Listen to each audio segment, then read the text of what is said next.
নমস্কার, রান্নাঘরের মহারানীতে তোমাদের সবাইকে স্বাগত। আজকে তোমাদেরকে দেখাবো পনির রোল। ঘরোয়া পদ্ধতিতে করেছি খুব সাধারণভাবে। আচ্ছা, পনির আমি এখানে কিন্তু আগের দিন থেকে ম্যারিনেট করে রেখেছি।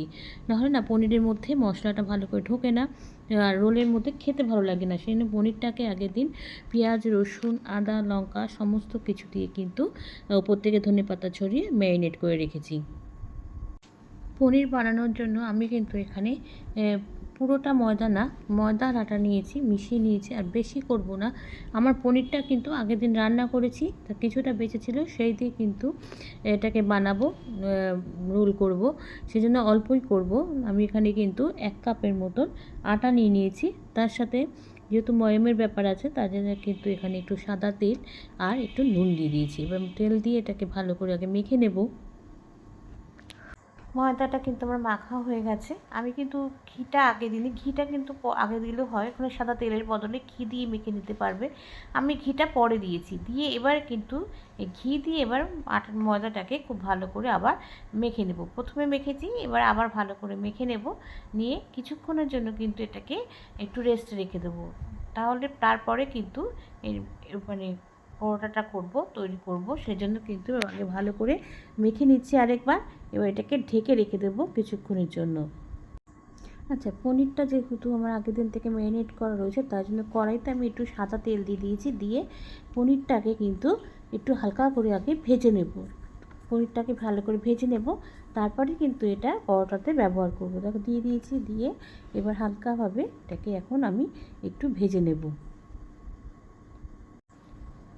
ময়দাটা কিন্তু আমি অনেকক্ষণ মেখে রেখে দিয়েছি। এবার আরেকবার ভালো করে কিন্তু হাত দিয়ে মেখে নেব।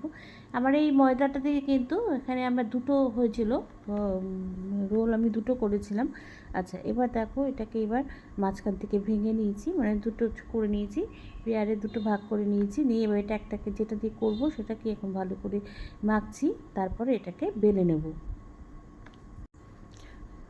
দেখো পরোটাকে কিন্তু আমি বেলে নিয়েছি, বেশ বড় করে বেলেছি। এবার এর উপর থেকে কিন্তু একটুখানি আগে আমি ঘি মাখিয়ে নেব। এটাকে যেহেতু পরোটাটা করব, সেজন্য কিন্তু এখন এইটা প্রসেসটা এইভাবে করছি।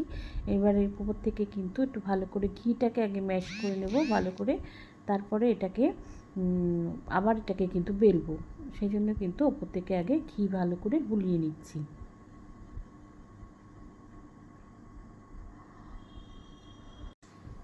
পরোটাটাকে এবার দেখো, মানে আমরা যেভাবে শাড়ির কুচি করি না, প্লেট কুচি করি, সেরকমভাবে কিন্তু পরোটাটাকে মানে আটাটাকে আমি এবার ওইভাবে কিন্তু এবার করছি। এবার দেখো একবার একদিকে ফোল্ড করছি, আবার তারপরে আবার উল্টো দিকে ফোল্ড করছি। এইভাবে কিন্তু আগে এইটাকে একবার করে নেব। করে এবার এটাকে আরেকবার কিন্তু বেলতে হবে, সেই জন্য এই প্রসেসে করছি। দেখো হয়ে গেছে। ওটাকে এভাবে ভাজ করে এবার এটাকে ময়দা একটু সুবিধা আছে, ময়দা যত টানবে তো ময়দা তত লম্বা হয়। এই জন্য এটাকে একটুখানি লম্বা করে নিয়েছি। নিয়ে এবার উল্টো দিকে, মানে উল্টোভাবে কিন্তু এটাকে ফোল্ড করছি। করে দেখো ঠিক এরকমভাবে দেখতে হবে। এবার এইটাকে কিন্তু আবার বেলে দেবো। তাহলে কিন্তু পরোটাটা আমার আর বেলতে হবে না, এটাই বেলবো। বেললে কিন্তু পরোটাটা আমার একদম রেডি হয়ে যাবে। এটাকে খুব ভালো করে, মানে ভাঁজটা খুব ভালো করে করতে হবে যাতে খুলে না যায়। আগে হাত দিয়ে চেপে নিয়ে করলে ভালো হবে। আমি কিন্তু এখানে একটা ননস্টিকের ফ্রাই প্যান নিয়ে নিয়েছি। আমার কিন্তু পরোটাটা বেলা হয়ে গেছে। দেখো এটা আমি ফ্রাই প্যানে দিয়েছি, বেশ ভালো বড় হয়েছে, তবে আরেকটু বড় করলেও পারতাম।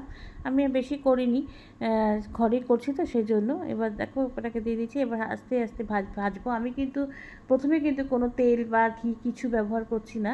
এটাকে আগে শুধু এমনিই ভাজবো।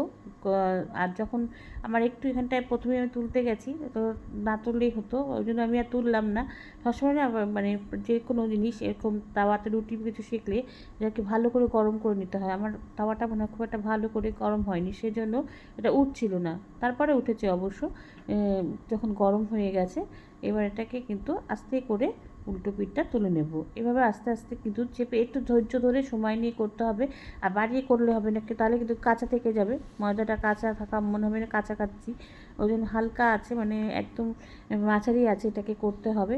এবার আস্তে আস্তে করে সেঁকে নিই, তারপরে এরপরে ওটাকে নামিয়ে যেমনভাবে আমরা রোল করি, এর মধ্যে কিন্তু আমি আর ডিম দেবো না, শুধুমাত্র কিন্তু পরোটাতে পনির রোল করব। এবার এটাকে আস্তে আস্তে ভেজে নেব।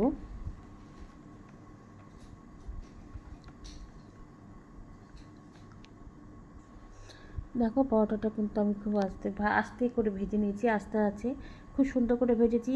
তবে তেল বা ঘি আমি কোনো কিছুই কিন্তু ব্যবহার করিনি, খুব সুন্দরভাবে এটাকে ভেজে নিয়েছি। এবার তুলে নিচ্ছি।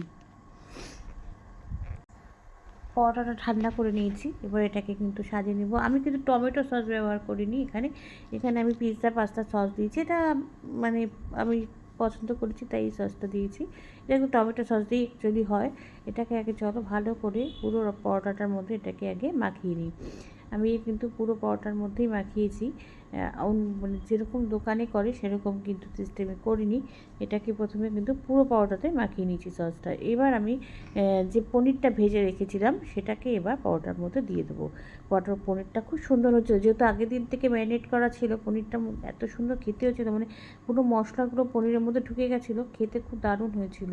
এবার এটাকে কিন্তু পনিরটাকে দিয়ে দিয়েছি। ওপর থেকে পেঁয়াজ আমি বেশি কিছু এখানে আর ব্যবহার করিনি, পেঁয়াজ দিয়ে দিয়েছি, পেঁয়াজ কুচি দিয়ে এবার এটাকে কিন্তু যেমন আমরা রোল করি সেরকমভাবে রোলের মতন এটাকে ভাজ করে নেব। পনিরটা আমাকে আরেকটু সাইডে সরাতে হবে, নাহলে এটা ভাজ হবে না, সেজন্য এটাকে একটু সাইডে সরিয়ে নিয়েছি। হয়ে গেছে। এবার কিন্তু এটাকে আস্তে করে ভাজ করব। খুব মানে ক্রিপসি হয়েছিল, খেতে দারুণ খুব সুন্দর হয়েছিল। বাড়িতে কিন্তু এভাবে আমরা দোকানে শুধু শুধু অহেতুক পয়সা নষ্ট করে না খেয়ে বাড়িতেও কিন্তু এভাবে চটজলদি তৈরি করে খেয়ে নেওয়া যায়। আচ্ছা, দেখো আমার একদম হয়ে গেছে পনির রোল। এইভাবে কিন্তু তোমরা বাড়িতে চটজলদি বানিয়ে নিতে পারো। আমি কিন্তু অল্প সময়ের মধ্যে খুব তাড়াতাড়ি বানিয়েছি, খেতেও কিন্তু অসম্ভব সুন্দর হয়েছিল। তোমরাও কিন্তু বাড়িতে এবার করে আমাকে জানিও লাইক কমেন্টস আর শেয়ারের মাধ্যমে। তোমরা যারা আমার চ্যানেলটাকে সাবস্ক্রাইব করে আমার সঙ্গে রয়েছো তাদের জন্য রয়েছে অসংখ্য অসংখ্য ধন্যবাদ। আর যারা এখনও করোনি তারা প্লিজ চ্যানেলটিকে সাবস্ক্রাইব করে আমার সঙ্গে থেকো। তোমরা সবাই সুস্থ থেকো, সাবধানে থেকো, ভালো থেকো। চলি, টাটা। দেখা হচ্ছে পরবর্তী নতুন কোনো রেসিপিতে তোমাদের সঙ্গে।